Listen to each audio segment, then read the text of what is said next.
Hello guys, in this video I'll show you a Canva clone PDF editor that I developed directly in the browser, which can annotate and edit your PDF files directly in the browser. So we are running this application on localhost. So this is the complete source code. We have used two external libraries, PDF-LIB and PDF-JS of Mozilla. For building this, it's entirely browser based.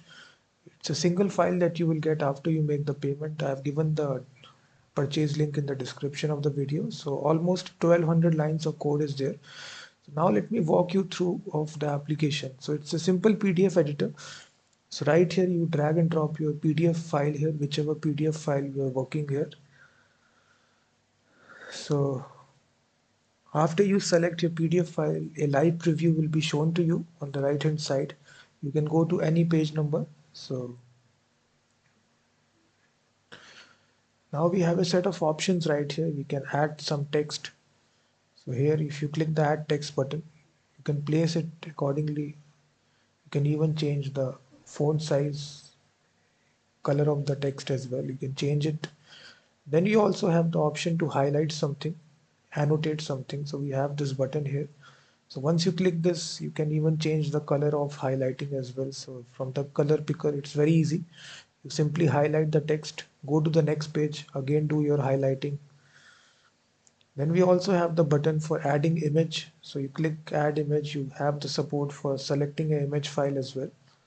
So you can select the image file. Then the very nice feature, we also have a button for blurring some text. So if you don't want to show anything in PDF, you click the blur text button and you blur out anything. You can see that now the text is not visible.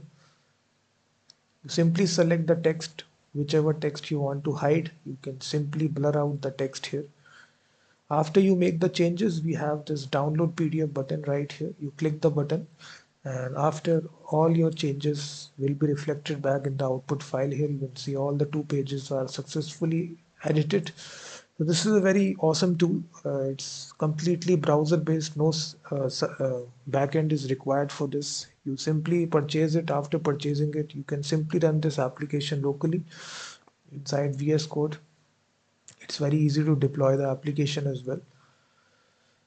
So if you are interested, I have given the purchase link in the description of the video. So we have used two libraries for this. First of all, the Mozilla PDF.js library, which is a PDF renderer, PDF viewer library. And then we also used PDF-LIB, which is a very awesome library for creating and modifying PDF documents directly in the browser. So we have used these two libraries here. So I have given the link. So if you are interested, you can purchase this Canva clone like PDF editor directly in the browser.